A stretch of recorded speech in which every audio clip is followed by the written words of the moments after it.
아버지 감사합니다. 오늘 우리에게 한날을 주셔서 믿음으로 걸어오게 하신 것을 감사합니다. 오늘 밤에 함께 모여서 다시 말씀으로 나아갑니다. 말씀 가운데 함께 해주시고 함께 말씀을 통해서 우리가 걸어가야 될 길을 볼 수 있도록 하나님 말씀해 주시고 말씀을 통해서 우리 자신들이 새로워지게 하시고 말씀 안에서 어떻게 우리 삶을 바르게 세워가야 될지에 대한 기준을 세우고 그리고 그 길을 걸어갈 수 있도록 복을 내려 주옵소서. 아멘. 예수님 이름으로 기도드립니다. 아멘. 아멘. 네, 이 불을 안 되게 해서 조금만 올려주죠. 양쪽에. 네. 자,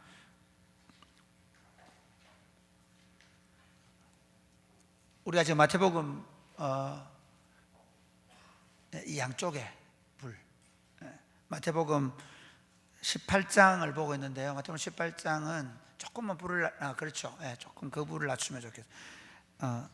완전히 끄지 말고. 지금 꺼졌는데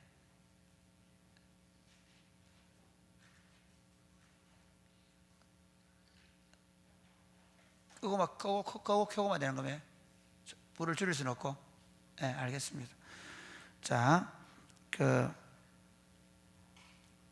마태복음 18장은 우리가 특히 형제가 죄를 지었을 때 어떻게 해야 되느냐에 대해서 어제 우리가 말씀을 나누었잖아요. 어떻게 하라 그랬습니다. 그 죄를 아는 사람이 먼저 가서 그 사람에 대해서 얘기하고 그 사람이 그걸 받아들이면 용서하는 거고, 또 만약에 그 말도 안 들으면 두세 사람이 가서 얘기하고, 그래도 안 들으면 교회가 가서 얘기해야 된다. 그러면서 형제가 범죄했을 때 우리가 어떻게 해야 되는지를 계속해서 말씀하고 있거든요. 오늘 본문은 자 한번 볼까요? 베드로가 이렇게 얘기해요. 자, 우리 21절부터 보겠습니다. 21 시작. 그때 베드로가 나와 이르되 주여, 형제가 내게 죄를 범하면 몇 번이나 용서하여 주리이까? 7번까지 하오리이까? 베드로가 이렇게 묻는 거예요. 아니 예수님, 그러면 형제가 범죄하면 몇 번이나 용서하면 되겠습니까? 묻는 거예요. 그러면서 7번까지 하오리까? 7번까지 용서해 주면 됩니까? 라고 묻습니다. 이 7번이라는 단어는요, 만수예요. 보통 3을 만으로 보고요, 인간이 할 수 있는 7을 만으로 보거든요. 그래서 우리가 그 패턴을 보면 7일째 되는 날이 안식일이잖아요. 그러니까 7일로 돌아가는 거예요. 성경의 패턴은 원래 우리는 10일까지 되어 있잖아요. 10진수 법인데요. 원래 성경의 패턴은 어떠냐면 7로 돌아가요. 일주일, 7년, 시년, 안식년, 그리고 7, 7, 49 하고 49년이 지난 그 다음이 시년. 그래서 성경의 모든 개념에서 7은 완전수란 말이에요. 그러니까 7번까지 용서한다는 말은 최대한 많이 용서해 준다고 생각하고, 베드로가 형제가 죄를 범하면 몇 번까지 용서하면 좋겠어요? 7번까지 하면 되겠습니까? 라고 묻는 거예요. 예수님 뭐라고 합니까? 한번 볼까요? 22절 시작. 예수께서 이르시되 내게 이르노니 7번뿐 아니라 7번을 70번까지도 할지니라. 네, 좀 크게 읽으면 좋겠습니다. 네, 마이크도 크게 읽고 다 크게. 다시 한번 시작. 예수께서 이르시되 내게 이르노니 7번뿐 아니라 7번을 70번까지라도 할지니라. 네, 요즘에는 이 독경을 잘 하셔야 되거든요. 소리를 크게 내셔서 크게 말하는 법이 굉장히 중요합니다. 우리 요즘 친구들이 이렇게 소리를 내서 읽는 게 훈련이 안 되기 때문에 이렇게 남 앞에 나가서 이렇게 탁 말하는 것도 쉽지 않은, 다들 자기 속으로만 생각하는. 그래서 계속 목소리를 탁 내는 게 중요해요. 그래서 성경 읽을 때도 크게 읽어주는. 네. 여기 보면 예수님은 아니 7번뿐 아니라 7번을 7번까지 해라. 그러니까 무슨 말이냐면 7번이 그 인간의 생각할 수 있는 최대의 만수인데 그 7번을 몇 번까지 하라고요? 70번까지 하라. 그 말이 무슨 말이죠? 용서에 대한 얘기를 먼저 하는데요, 예수님이 말씀하시는 용서는 한계가 없다는 거예요. 우리가 사는 삶에서 한번 볼까요? 우리가 누군가 잘못을 저질렀다. 한 번은 용서가 되죠. 2번까지 되나요? 몇 번까지로 용서할 수 있어요? 7번 해줄 수 있는 사람, 7번, 나 7번 용서된다. 세범이한테 누가 돈을 빌렸는데 처음에 5천원을 빌렸다가 안 갚았다. 그래, 그럴 수 있겠지. 2번째 또 빌렸다. 그래, 그럴 수 있겠지. 3번째 빌려달라면 빌려줄 수 있을까요? 용서가 안 되는 거야 도대체. 그러면서 다니게 얘기하겠죠. 쟤 돈 빌려주지 마. 쟤는 안 갚아. 이렇게 얘기하는 거죠. 용서가 안 돼요. 요즘 우리가 살고 있는 이 세계는 용서에 익숙하지 않은 세대죠. 용서라는 걸 모르는 시대입니다. 사실 세상 자체가 그래요. 세상에서의 가르침 가운데 용서라는 가르침은 거의 없어요. 세상은 약육 강식을 가르쳐요. 강한 자 이기고, 그리고 잘못하면 과감하게 짓밟고 벌 주고, 그리고 복수하고 하도록.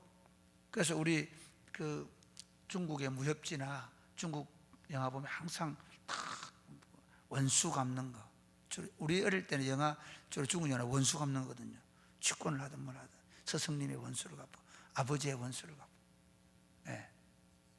그 실제로 우리가 그 조선시대나 이런 효 개념에서 보면 부모애가 그런 모욕을 당하고 어려움을 당하면 자식이 갚아주는 게 효라고 생각했을 정도로.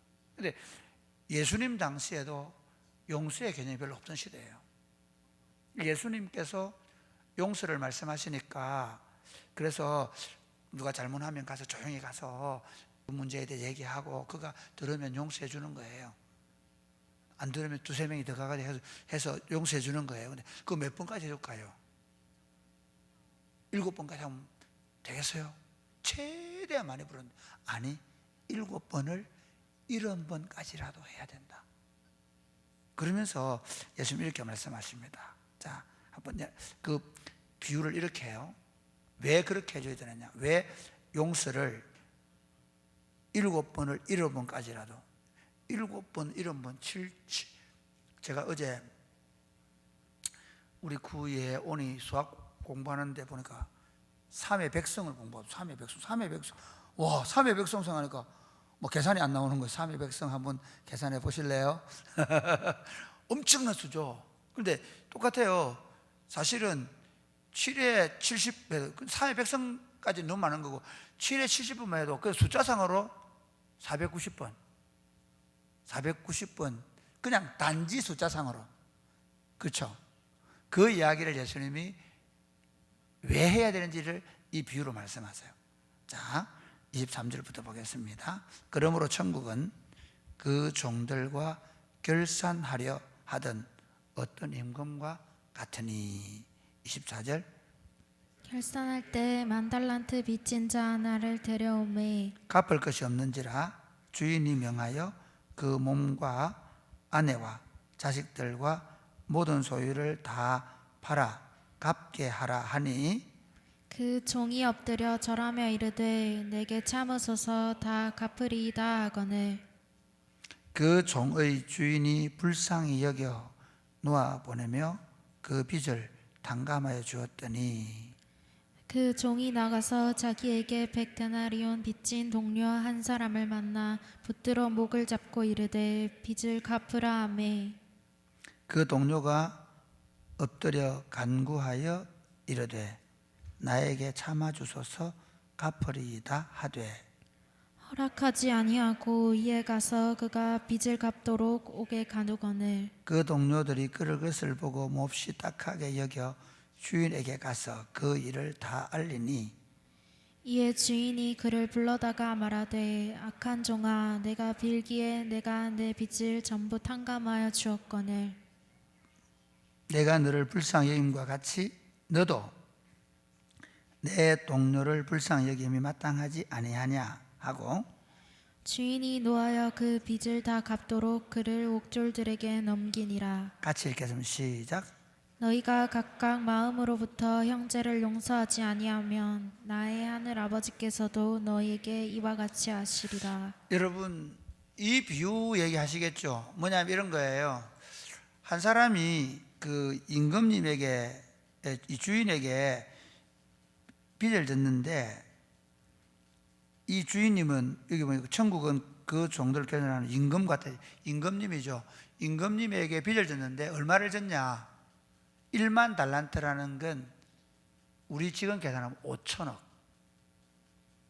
5천억 혹시 들어보셨어요? 5천억을 빚을 졌단 말이에요. 도저히 갚을 수 없는 빚이죠. 그런데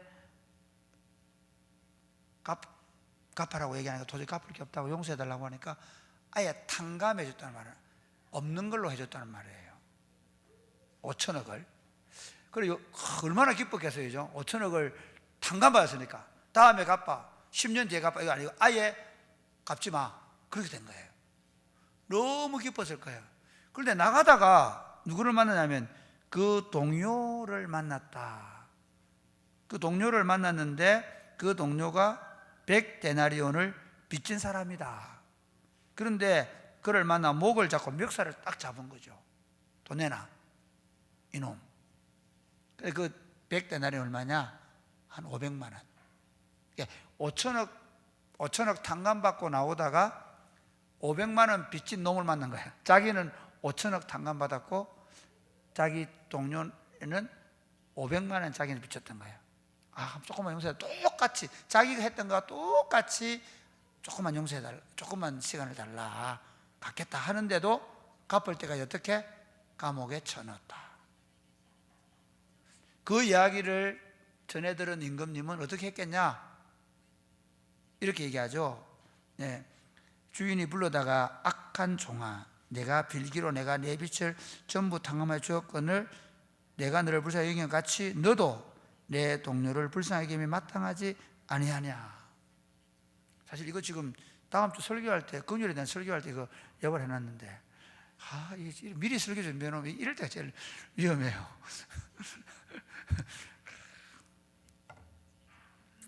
또 그때는 더 많이 들을 거니까. 어쨌든 여기 보면 보세요. 실제로 이건 비유입니다. 그래서 이 사람을 다시 집어넣었다, 갚을 때까지 집어넣었다, 이게 비유거든요. 그런데 여기서 중요한 게 뭐냐면요, 23절이에요. 그러므로 천국은, 제가 어제 말씀드렸죠. 천국을 뭐라고요? 하나님의 나라는, 죽어서 가는 나라가 아니라 이 땅에 임한 하나님의 나라, 즉 우리가 말하는 교회 공동체를 말해요. 교회 공동체 안에서 어떻게 용서가 이루어져야 하나. 사실 종종 이 자주 섞인 목소리 이런 얘기예요. 교인들이 세상 사람들만 또 못하다. 왜 못하냐? 세상 사람들은 막 싸우고 나서도 술 한잔 먹고 야! 없는 걸 하자. 그럼 끝내는데 교인들은 술을 안 먹어. 술 먹자 얘기 아닙니다. 술 먹고 화해하자 그 얘기 아닙니다. 술을 안 먹으니까 어떻게 마음에 꼭 묻어두는 거예요. 다음에 한번 보자.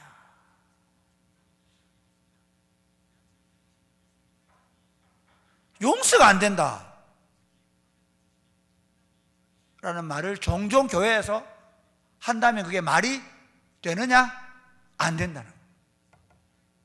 여러분 어때요? 용서가 안 된다.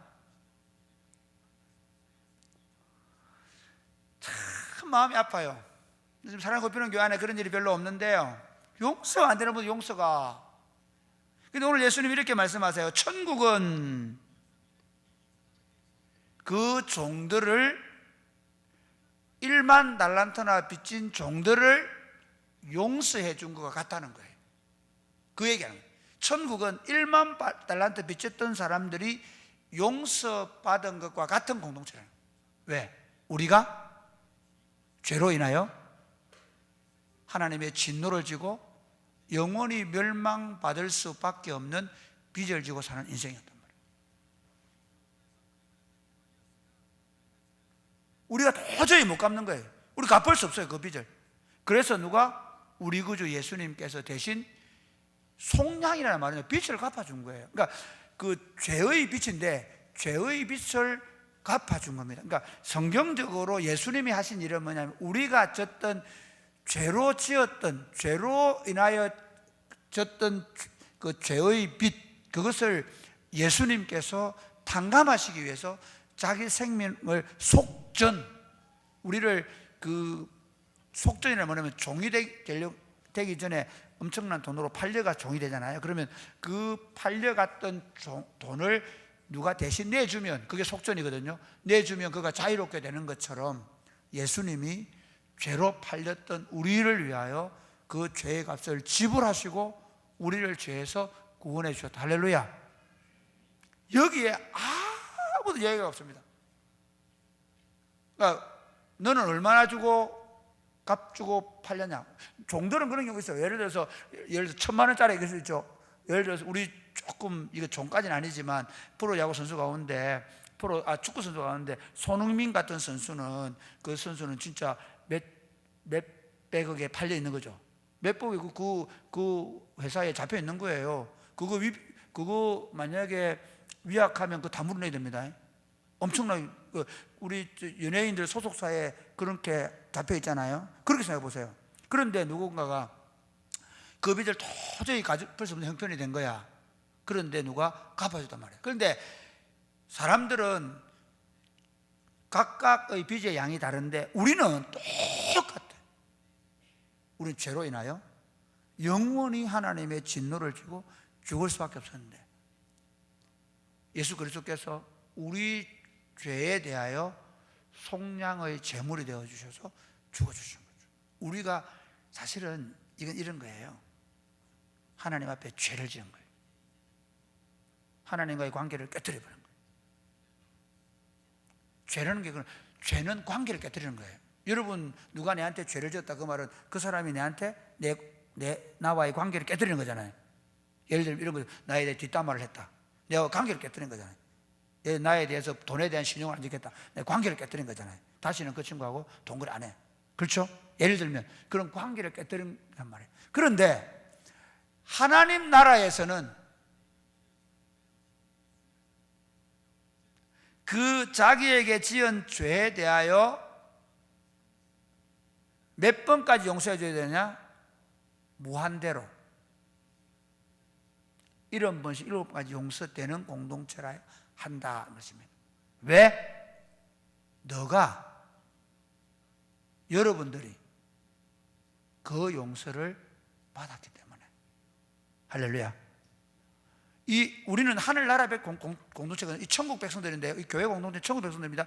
이 천국 백성들의 왕, 우리 왕이신 예수님, 우리 왕이신 예수님이 우리 죄를 대신 지고 십자가에 죽고 죄의 값을 지불해 주셨어요. 그러면서 이렇게 말하는 거예요. 너도 너 형제들에 대해서 어떤 죄를 그 형제가 너에게 지어서 너와의 관계를 깨뜨리더라도 너는 뭐 해야 된다?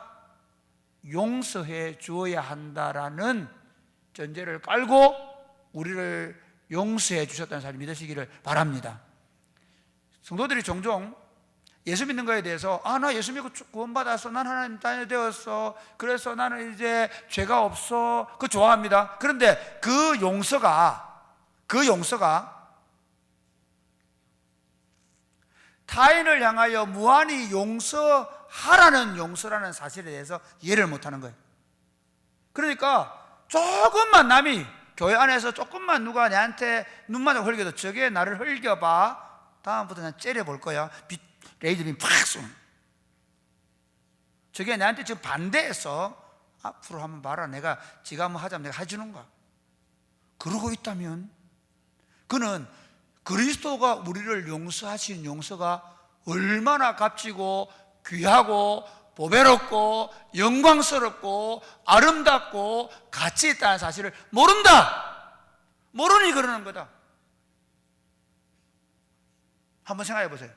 여러분들이 빚을 얘기하니 그렇지, 빚을 얘기하니 그렇지, 예를 들어 한번 6천억, 5천억을 받아 나온다.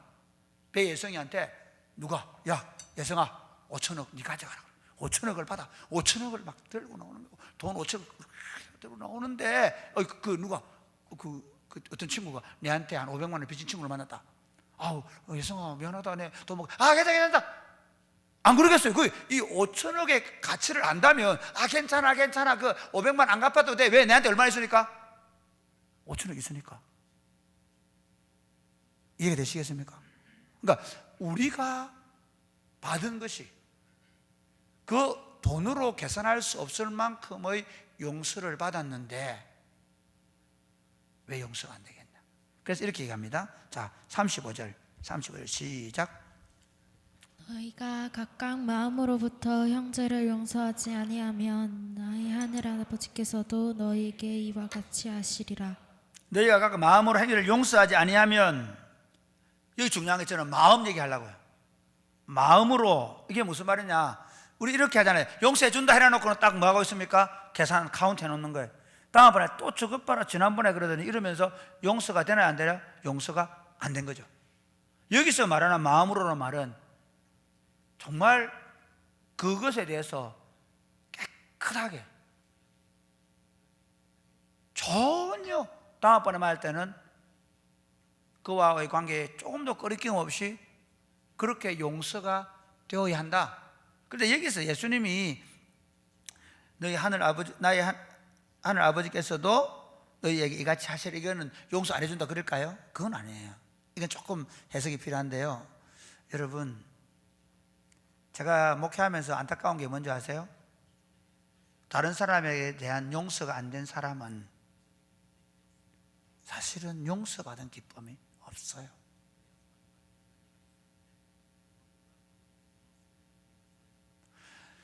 교회 공동체 안에서 다른 사람을 언제든지 너그럽게 용서할 마음을 가지고 순간적으로 기분도 나쁘고 또 힘들었지만 기도하면서 용서해주고 또 그렇게 해준 사람들은 그 기쁨이 회복되고 자기가 하나님께 용서받은 그 기쁨이 회복되고 정말 신앙생활에 즐거움과 기쁨이 있는데, 교회 공동체 안에서 보면 누가 조금만 실수하고 잘못해도 용서가 안 된 사람들은 늘 분노 게이지가 올라가 있어요. 그러면서 구원받은 기쁨과 감격과 감사가 없다는 거죠. 사랑하는 여러분, 형제들에 대해서 마음으로 용서할 수 있기를 바랍니다. 할렐루야. 입으로만 아멘 좀 하시고 이제부터 좀 더 깊은 마음으로. 사랑하는 청년 여러분, 젊을수록 잘 안 되잖아요. 나이 들면 조금 나아질 것 같아요. 여러분들에게서 진짜 이 용서가 일어나셔야 돼요. 용서가 안 돼. 그러면 그 용서가 안 되는 내 마음은 더 어려워요. 더 복잡해져요. 더 힘들어요. 저도 종종 그럴 때가 있거든요. 용서가 안 되는 마음이 있을 때 끊임없이 내가 하나님께 용서할 수 있도록 마음을 달라고 기도하고 용서해버려야 돼요. 저도 20몇 년 전에 진짜 용서가 안 되는 사람이 있었어요. 진짜 너무너무 내하고 제일 절친이었던 사람이 엄청나게 나를 몇 년 동안 배신해가지고 내가 정말 죽을 것 같았거든. 그런데 어느 날 하나님께서 제 마음속에 네가 용서해야 네 안에 있는 그늘이 사라질 수 있다고 말씀하셔요. 하나님, 제가 용서합니다. 그러고부터 자유로워졌어요. 지금 그 친구하고 잘 지내요. 자주 만나거든요. 한 번씩 만나줘요. 그럼 옛날에 그래도 가슴이 두근두근 뛰고 저 어떻게 말하게 되는데 지금 잘 있었나? 그래. 두 번째, 시간이 다 됐네. 큰일 났네. 19장 1절부터 읽기만 하겠습니다. 예수께서 이 말씀을 마치시고 갈릴리를 떠나 요단강 건너 유대 지경에 이르시니, 2절 시작. 큰 무리가 따르거늘 예수께서 거기서 그들의 병을 고치시더라. 바리새인들이 예수께 나와 그를 시험하여 이르되 사람이 어떤 이유가 있으면 그 아내를 버리는 것이 옳으니까? 예수께서 대답하여 이르시되 사람을 지으시니가 본래 그들을 남자와 여자로 지으시고 말씀하시기를 그러므로 사람이 그 부모를 떠나 아내와 합하여 그들이 한 몸이 될지니라 하신 것을 읽지 못하였느냐. 그런즉 이제 둘이 아니요 한 몸이니 그러므로 하나님이 짝지어 주신 것을 사람이 나누지 못할지니라 하시니. 예, 바리새인들이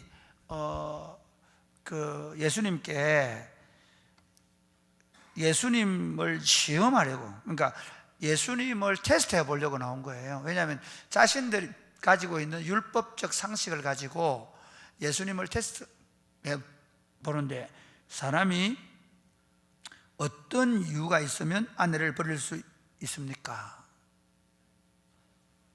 그 이유를 율법의 조문들로 설명해 보라는 거예요. 그러니까 그 당시 유대인들의 구전에는, 그들이 구전율법에는 모세가 이러이러하면 버려도 된다라고 말했다는 거죠. 그러니까 그걸 가지고 있어요. 그걸 아는지 모르는지 테스트해 보는 거예요. 어떤 이유가 있으면 예수님 버릴 수 있습니까? 물어본 거죠. 그랬을 때 예수님은 뭐라냐면,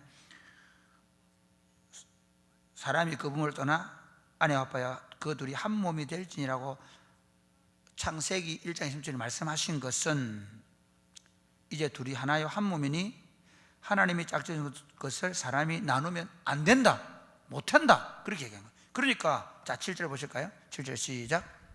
여짜오되 그러면 어찌하여 모세는 이혼 증서를 지워서 버리라 명하였나이까. 이게 무슨 말인가 하면요, 그러니까 이 구전율법을 가지고 이 사람들은 모세가 말했다 하면서 이런 상황에는 이혼 정서를 써줄 수 있다, 그렇게 말하는 거예요. 그러니까 당신은 그 구전율법에서 어디까지 이혼의 사유가 된다고 보십니까? 라고 물은 거예요. 그런데 예수님 안 된다라고 말하는 거예요. 왜 안 된다 했냐? 자 8절부터 시작. 예수께서 이르시되 모세가 너희 마음의 완악함 때문에 아내 버림을 허락하였거니와 본래는 그렇지 아니하니라. 9절 시작. 내가 너희에게 말하노니 누구든지 음행한 이후에 아내를 버리고 다른 데 장가드는 자는 간음함이니라. 이게 무슨 말인가 하면요, 왜 너희 마음의 완악함 때문에 아내 버림을 허락했다, 이게 말이 안 되는 얘기잖아요. 완악함 때문에 아내 버림을 허락했다, 그건 말이 안 되는 거거든요. 근데 왜 그게 말이 되느냐면 이런 거예요. 자, 내가 이 여자가 마음에 안 들어요. 그런데 이 여자하고 살기 싫어요. 그래서 이혼 정서도 안 주고 다른 여자하고 살아버려요. 만약에 그런 경우가 사실은 지금 그 캐톨릭 계통에서 이혼을 못하게 하니까 어떻게 되느냐 하면 그냥 버려요. 남자 도망가 버려요. 그렇죠. 그런데 결혼한 상태이긴 하지만 남편이 없는 그런 경우 있을 수 있거든요. 그러면 자, 율법 시대에 한번 볼까요? 여자들은 생활 능력이 없어요. 이혼도 안 한 상태에서 남자가 버려버리면 어떻게 될까요? 굶어 죽어요. 그래서 어떻게 하느냐 하면, 너희가 정말 버리려고 하면 이혼 정서라도 줘라는 거예요. 그래야 이혼 정서를 가지고 어떻게 합니까? 이혼을 했으니까 합법적으로 다른 사람하고 뭐 할 수 있습니까? 재혼할 수 있기 때문에. 이해가 되시겠습니까? 오히려 그들의 완악함이 여자들을 이혼 정서도 안 주고 버리는 일을 방지하기 위해서 이혼 정서를 주라고 했는데, 그걸 어떻게 이용하느냐? 이혼 정서 주면 된다 하고 그냥 마음대로 버리는 거예요.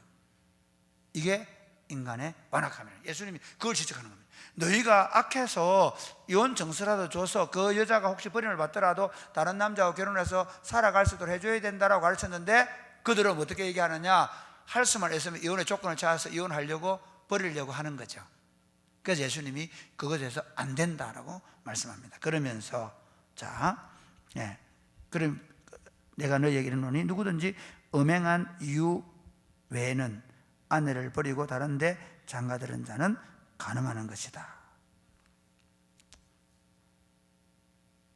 여기까지만 얘기할게요. 사랑하는 청년 여러분, 여러분이 그러므로 형제와 자매를 사귈 때 신중하셔야 합니다. 그냥 지금 딱 눈에 들어와서 한눈에 빠지는 남자를 만나면 곤란합니다. 제가 늘 얘기하지만 결혼은 뭐라고요? 계약입니다. 이 남자와 함께, 이 여자와 함께 정말 하나님을 잘 섬기면서 아름다운 가정을 세울 수 있을지 기도하고 고민하면서 사게 합니다. 요즘 어때요? 요즘 추세는 그냥 눈에 가 없으면 죽을, 가 없는 세상이 없는 것 같아. 그런데 3개월 지나되면 가 없는 세상이 너무 좋아. 그런 애들 얼마나 많아요? 그래서 오늘날 너무나 가정이 쉽게 깨어지죠. 하나님은 한번 결혼했으면 그 가정이 특별히 음행한 이유로 파괴되는 것 외에 특별한 경우가 있겠죠. 진짜 안 되는 경우 있어요. 저는 이혼한 거에 대해서 정죄할 마음은 없습니다. 그러나 일방적으로 다른 배우자가 상대방에서 그렇게 그걸 해버리면 어쩔 수 없잖아요. 그런 여러 가지, 제가 이혼 자체에 대해서 막 반대한다, 이혼하면 죄다, 이렇게 말하기보다는, 그래 분명히 예수님은 이혼은 하나님 기뻐하지 않는다. 결혼은 하나님이 둘이 한 몸으로 만드셨기 때문에 이 둘이 한 몸의 원리가 뭐냐면요, 이런 거예요. 성부와 성자와 성령, 하나님이 사랑으로 하나 되신 것처럼 남자와 여자가 사랑으로 하나가 되어 살아갈 수 있게 하신 제도이기 때문에 이 하나님의 존재 방식을 깨뜨리는 것은 하나님이 기뻐하지 않는다. 그러니까 인간의 결혼 방식과 그리고 교회 공동체의 방식은 삼위 하나님이 존재하는 방식을 모델로 삼기 때문에 이건 신성한, 결혼은 신성한 거다. 깨뜨리면 안 된다는 겁니다. 그러면 여러분들이 결혼하신 분들은 여러분의 가정을 더 아름답게, 할렐루야, 물러설 데가 없습니다. 아시겠습니까? 저는 요즘 물러설 데가 없기 때문에 더 잘해주려고 합니다. 아예 결심을 아침마다 더 예뻐해 줘야지, 더 따뜻하게 대해야지, 그렇게 하도록. 그러니까 삼위 하나님의 존재 방식으로 존재하도록 부부를 그냥 이혼하면 안 돼, 이게 아니라 삼위 하나님의 존재 방식으로 존재하려고 몸부림을 치셔요. 할렐루야. 그리고 사랑하는 형제와 자매 여러분, 그냥 아무나 사귀면 안 됩니다. 정말 이 형제와 이 자매와 그렇게 우리 두 사람이 하나님의 존재 방식으로 살아낼 수 있는지 고민하고 기도하고 생각해서 그렇게 만들어가요. 우리 두 사람이 정말 하나님을 기쁘시게 하고 이웃에게 덕을 그치고, 그리고 우리 두 사람을 통해서 하나님의 나라를 실현시켜 나갈 것인가, 걱정거리가 되면 안 돼요. 그런 아름다운 가족 관계를 만들어 가시기를 좀 축복합니다. 찬양하겠습니다. 네. 이 세상을 살아가는 동안에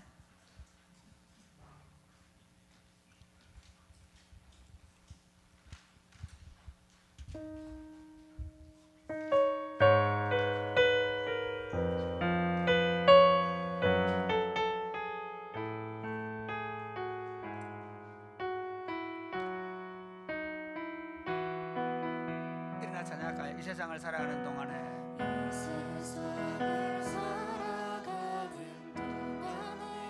나의 힘을 의지할 수 없으니, 힘을 의지할 수 없으니, 기도하고 낙심하지 말 것은, 기도하고 낙심하지 말 것은 주께서 참 소망이 되심이라.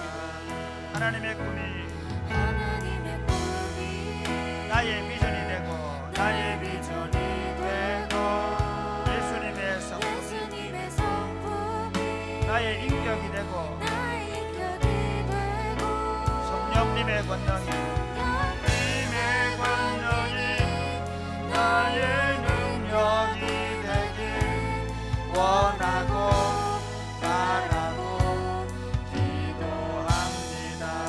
주의 길을 가는 동안에 길을 걸어가는 동안에 세상의 것 의지할 수 없으니, 세상의 것 의지할 수 없으니, 감사하고 낙심하지 말 것은, 하고 낙심하지 말 것은 주께서 참 기쁨이 되심이라. 하나님의 꿈이 나의 비전이 되고, 예수님의 성품이 나의 인격이 되고 성령님의 권능이 나의 능력이 되길 원하고 바라고 하나님의 꿈이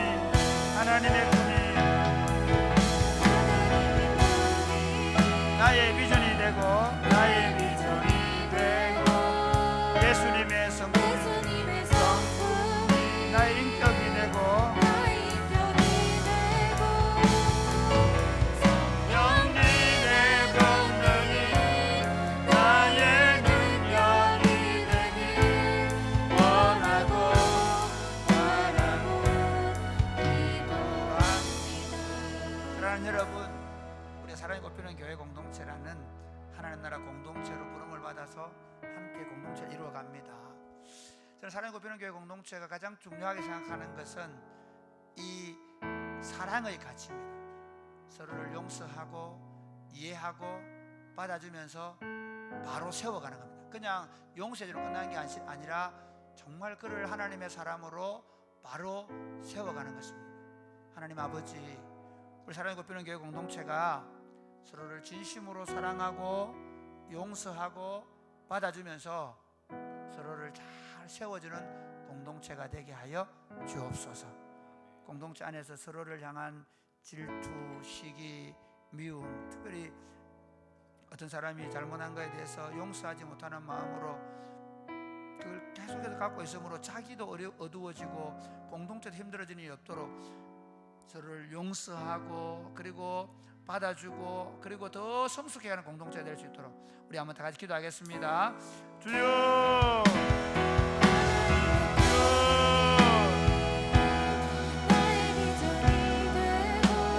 아버지 하나님,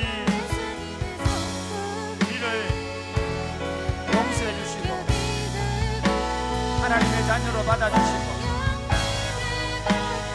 우리 죄를 동에서가 먼 것처럼 멀게 해주시고 강구해버리시고 던져버리신 주님을 찬양합니다. 우리 죄를 위해 십자가를 짊어지시고 저희 값을 지불하신 우리 구주 예수 그리스도를 찬송합니다. 전능하신 아버지 하나님, 우리가 그 놀라운 은혜를 받아싸우니 우리가 우리 형제들의 실수와 불과 죄에 대하여 기꺼이 용서해주고 받아주고 바로 세워주며 하나님의 나라를 세워갈 수 있도록 주님 도와주시옵소서. 하나님 아버지, 지금 세상은 철저하게 서로를 적대시하고 원수시하고 조그마한 실수만 해서도 그게 용서가 안 되고 용납이 안 되고 받아들여지지 않아서 서로 갈라지고 서로 다름 때문에 끊임없이 투쟁하는 그런 곳이 되어버렸습니다. 우리를 억만 죄악 가운데에서 용서해 주시고 그 죄의 값을 대신 지불해 주신 우리 구주 예수 그리스도를 찬송합니다. 우리 왕이 자기를 내어줌으로 우리 죄를 용서해 주신 것처럼 우리도 형제를 향하여 끊임없이 용서를 실천하며 하나님 나라를 세워가게 하여 주옵소서. 예수님 이름으로 기도드립니다. 아멘. 먼저 그의 나라와 그의 의를 구하라.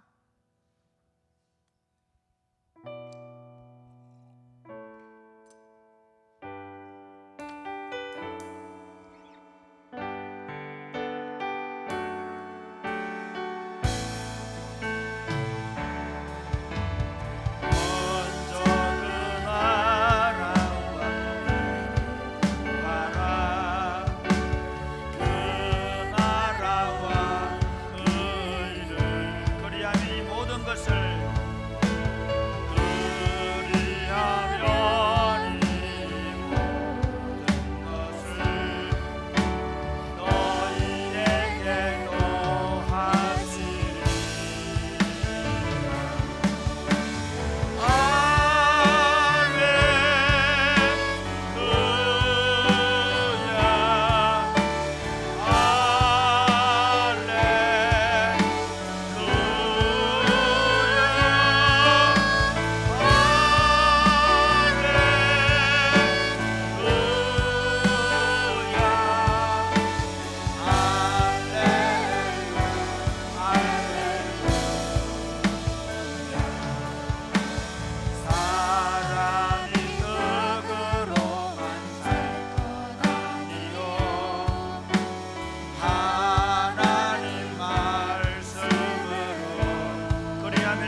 조금 요 며칠 전까지만 해도 사람들을 쉽게 됐더라고요.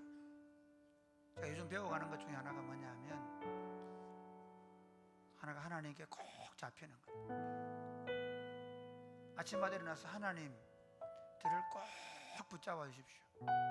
한순간도 제가 하나님의 손에서 놓쳐지지 않도록 제 말과 행동에 실수가 없게 기도하고 있습니다. 그러면서 제가 요즘 일기를 가능하면 이제 오늘 아침부터 제가 쓰는 매 시간마다 매 틈만 나면 일기를 쓰기 시작해요. 하루에 몇 번씩 그 노트북을 들고 하나님 앞에 감사하고 하나님께서 나를 붙잡아 주시도록 그렇게 훈련하기로 결심을 했어요. 그러면서 제가 한 게 한 가지 있습니다. 내 가족들부터 더 따뜻하게 돼야 되겠다. 말을 할 때도 말 색깔까지도 더 부드럽게 해야 되겠다. 조금도 대충 나오게 하지 않겠다. 이렇게 기도하겠습니다. 하나님, 제가 하나님의 손에 붙잡히게 해주십시오. 그리고 우리 가족들부터 제 말의 음색까지도 하나님의 손에 붙잡혀서 말하게 해주십시오. 제 말의 방향까지도 잘 안 돼요 저도. 그러나 제 말의 방향까지도 말하는 방식까지도 하나님의 방식이 되게 하여 주옵소서. 그래서 우리 집부터 천국을 이루어가고 우리 교회 공동체가 그 하늘나라를 보여주는 공동체가 되게 하여 주옵소서. 아멘. 기도하겠습니다. 주여, 주여, 주여. 아버지, 아버지, 아버지, 기도합니다. 하나님 아버지, 기도합니다. 하나님 아버지, 하나님께 붙잡히기를 원합니다. 하나님께 붙잡혀서 아내를 만나고, 하나님께 붙잡혀서 남편과 대화를 나누고, 하나님께 붙잡혀서 자녀들과 대화를 나누고, 하나님 그냥 내 자유로, 내 생각대로, 내 감정대로, 내 의지대로 흘러가지 않도록 내 감정의 흐름과 내 의지의 흐름과 내 이성의 흐름까지도 주님의 손에 맡길 수 있도록, 주님께 붙잡힐 수 있도록, 그래서 우리 가정부터 하나님의 통치가 이루어지고 그 하나님의 사랑의 통치가 이루어지며 하나님의 사랑으로 충만한 가정이 될 수 있도록 주님 도와주시고, 우리를 통해서 하나님의 나라가, 하나님의 통치가 이루어져 볼 수 있도록 주님 도와주시옵소서. 하나님 아버지, 우리를 구원하셔서 성령을 선물로 주심을 감사합니다. 우리가 성령의 소유가 되게 하신 것을 감사합니다. 술 취하지 말라 이런 방탕한 것이니 오직 성령으로 충만을 받으라고 말씀하셨는데 성령으로 충만하게 하여 주옵소서. 아멘. 성령께 불끈 붙잡혀서 내가 가장 사랑하는 배우자에게까지 성령께 사로잡혀서 아침에 첫 마디를 내뱉게 해주시고, 성령에 사로잡혀서 하루 그 배우자와 함께 살아내게 해주시고, 성령께 사로잡혀서 사랑하는 아들, 딸들과 대화를 나누게 해주시고, 성령에 사로잡혀서 우리 이웃들과 대화를 나눌 수 있도록 성령 하나님 우리 가운데 함께하여 주옵소서. 성령 하나님이 사랑의 영이심을 믿습니다. 성령으로 충만하여 우리의 모든 의식과 우리의 모든 존재가 사랑으로 존재하며 사랑으로 나타나게 하여 주옵소서. 아멘. 그래서 우리 가정이 천국이 되게 하시고 우리가 이루어가는 교회가 천국이 될 수 있도록 도와 주옵소서. 아멘. 예수님 이름으로 기도드립니다. 아멘. 아멘. 네, 이제 마지막으로 나의 소망 되신 주를 바라봅니다.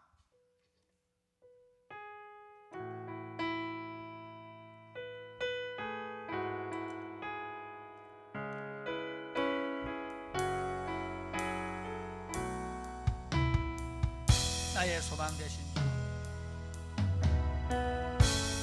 나의 소망 되신 주를 바라봅니다. 주를 바라봅니다.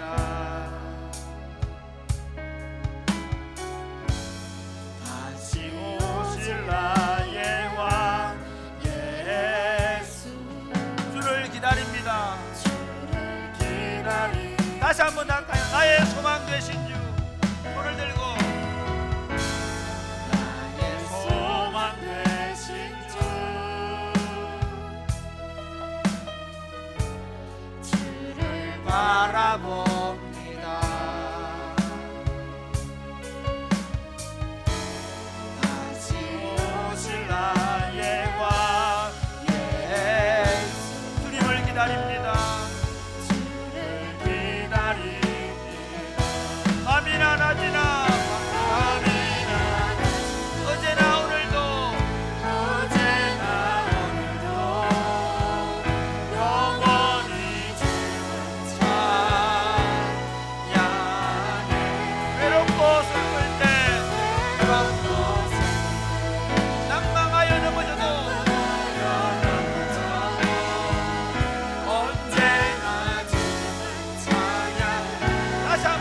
오실 나의 왕,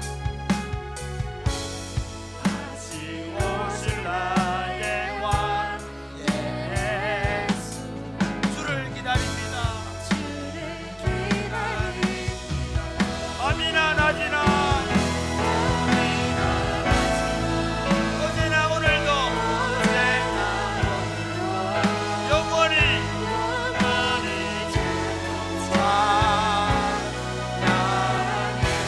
외롭고 슬플 때 망망하여 넘어져도 언제나. 다시 한번 할까요? 주님, 밤이나 낮이나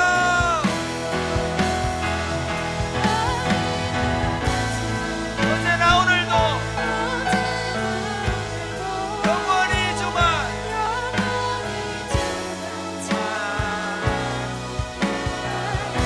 외롭고 슬플 때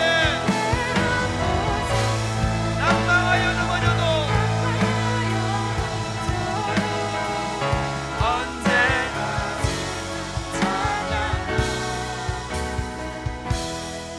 사랑하는 여러분, 왜 예수님께서 우리를 만세전에 작정하시고 예수 그리스도의 보배는 피로 우리를 값을 주고 사시고 성령으로 인을 치셨는지 아십니까? 에베소 이렇게 말합니다. 그분을 찬송하게 하기 위해서, 그분의 찬송이 되게 하기 위해서. 여러분, 우리 삶은 그분의 찬송입니다. 그분을 날마다 찬양하며 사는 것이 구원받은 이유입니다. 할렐루야. 저는 요즘에 그걸 많이 깨닫습니다. 오늘 아침에 저는 일어나서 하나님께 저보고 주품회를 찬양하게 하셨어요. 주품회를 제가 눈을 의식이 들어오는 순간부터 유튜브로 찬양을 시작하는데 놀라운 경험을 했습니다. 그분이 나를 끌어안으셨어요. 그분이 나를 끌어안으시고 이렇게 말했습니다. 내가 너를 붙잡고 있다. 내가 너와 함께한다. 쫄지 마라. 정말 제가 오늘 하루 동안 너무 행복했습니다.